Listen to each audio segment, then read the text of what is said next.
হাসিনা রে ফাঁসি দে, রশি লাগে রশি নে, রশি লাগলে রশি নে, হাসিনা রে ফাঁসি দে, খুনি হাসিনা রে ফাঁসি দে, রশি লাগে রশি নে, হই হই রই রই, শেখ হাসিনা গেলি কই, শেখ হাসিনা গেলি কই, হই হই রই রই, হই হই রই রই, শেখ হাসিনা গেলি কই, খালেদা জিয়ার নির্দেশ, শান্তি রাখো বাংলাদেশ, শান্তি রাখো বাংলাদেশ, খালেদা জিয়ার নির্দেশ, তারেক জিয়ার নির্দেশ, শান্তি রাখো বাংলাদেশ, শান্তি রাখো বাংলাদেশ, তারেক জিয়ার নির্দেশ, হই হই রই রই, শেখ হাসিনা গেলি কই, শেখ হাসিনা গেলি কই, হই হই রই রই, হই হই রই রই, শেখ হাসিনা গেলি কই, খুনি হাসিনা গেলি কই, হই হই রই রই, হই হই রই রই, খুনি হাসিনা গেলি কই। দীর্ঘ 16টা বছর এই ফ্যাসিস্ট সরকার জগদ্দল পাথরের মতন বাংলাদেশের উপর আপনার অত্যাচার নির্যাতন করেছে।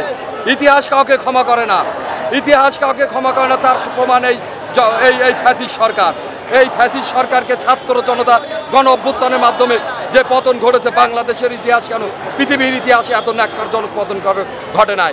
বাংলাদেশ জাতীয়তাবাদী দলের চেয়ারপারসন দেশনেত্রী বেগম খালেদা জিয়া, আগামী রাষ্ট্রনায়ক জনাব তারেক রহমানের নেতৃত্বে আমরা কুষ্টিয়া জেলা যুবদল, কুমারখালী উপজেলা যুবদল সর্বক্ষণিক এই আন্দোলনের সাথে ছিলাম এবং ছাত্র জনতা আন্দোলনের মাধ্যমে এই ফ্যাসিস্ট সরকারকে পতন ঘটিয়ে আজকে মানুষের বাঁধ ভাঙা উচ্ছ্বাস আপনারা দেখছেন। আমরা আগামী দিনে নেতৃত্বে হাতকে শক্তিশালী করার জন্য আমরা কুষ্টিয়াতে অতীতের মতন সমস্ত সাধারণ জনগণের পাশে থেকে সাধারণ জনগণের সাথে নিয়ে আমরা এই বাংলাদেশকে নতুন করে সাজাবো বলে আমি আশা করি। আমরা দেশবাসীর উদ্দেশ্যে এই বার্তা দিতে চাই যে আমাদের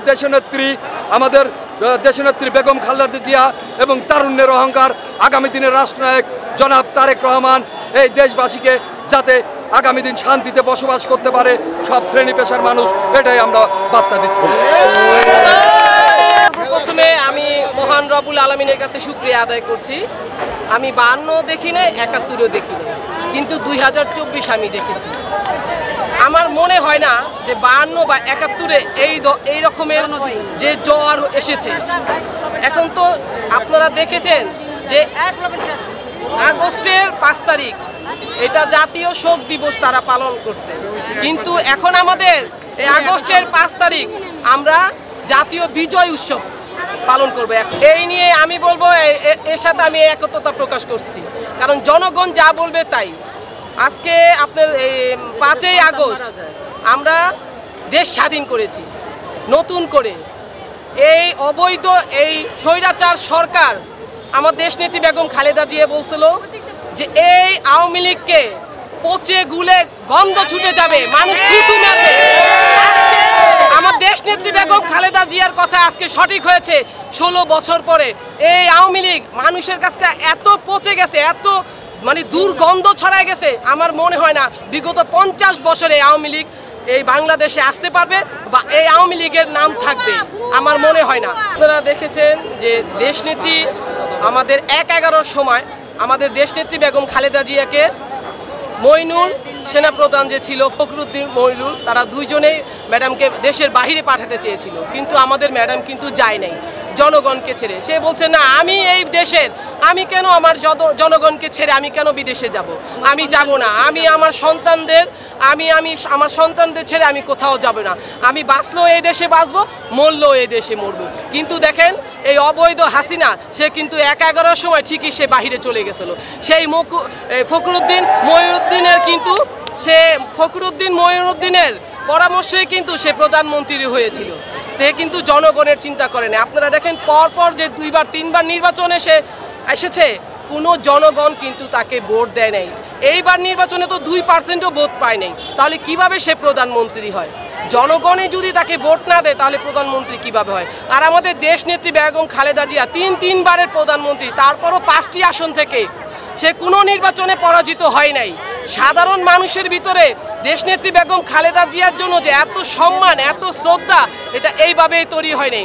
দেশনেত্রী খালেদা জিয়ার মধ্যে মমতা, মায়া সব কিছুই ছিল। সে বাংলাদেশের জনগণকে ভালোবাসে দেখেই দেশনেত্রী বেগম খালেদা জিয়া এখনও বাংলাদেশে আছে। আজকে 16 বছর নির্যাতনের পরেও সারা বাংলাদেশে সারা মানুষ শিশু থেকে শুরু করে সারা বাংলাদেশে জনগণের মুখে মুখে দেশনেত্রী বেগম খালেদা জিয়ার নাম এখনো আছে, ইনশাল্লাহ আজীবন থাকবে দেশনেত্রী বেগম খালেদা জিয়া। প্রজন্মের জন্য এই 2024-এ আগামী প্রজন্ম যেভাবে দেশ স্বাধীন করেছে, আমার আশা, আমি আজকে 2 দিন ধরে পুরো এলাকা বিভিন্ন জায়গায় গিয়েছি, মিছিল করেছি। সাধারণ মানুষ, পুলিশ নাই, আপনার ট্রাফিক নাই, আমাদের ছাত্র যে ছোট ছোট সন্তানরা, আমাদের ভাইরা, তারা সব কিছু জানমাল নিরাপত্তার জন্য তারা দায়িত্ব পালন করছে। প্রতিটা রাস্তায় রাস্তায় ট্রাফিকের দায়িত্ব পালন করতেছে, আপনার প্রতিটা মন্দিরে মন্দিরে তারা দায়িত্ব পালন করতেছে। বিভিন্ন সারা বাংলাদেশে তারা যেভাবে দায়িত্ব পালন করতেছে, আমি আশাবাদী আরও 1000 বছরের মধ্যে এই ছাত্র সমাজ আমাদের এই দেশকে আরও এগিয়ে নিয়ে যাবে। আমি সবার সাথে একমত, ইনশাল্লাহ অতি দ্রুত দেশনেত্রী বেগম খালেদা জিয়া এই পার্টি অফিসে আসবে এবং সারা বাংলাদেশ তখন গণজোয়ার স্রোত হবে দেশনেত্রী বেগম খালেদা জিয়া পার্টি অফিসের সাথে আসার সাথে সাথে। হ্যাঁ, অবশ্যই দেশনেত্রী আমাদের রাষ্ট্রপতি মরহুম জিয়াউর রহমান তার আদর্শ সন্তান এবং দেশনেত্রী বেগম খালেদা জিয়ার আদর্শ সন্তান, তার উত্তরসূরি তারেক রহমানের নির্দেশেই আজকে দেশে এই শান্তি ফিরে এসেছে, তা আগামীতেও থাকবে। এবং অবশ্যই তারেক রহমান বীরের বেশে আসবে ফিরে বাংলাদেশে, এই সাধারণ জনগণের মাঝখানে তারেক রহমান অবশ্যই অতি শীঘ্রই আসবে। সবাইকে ধন্যবাদ, আসসালামু আলাইকুম।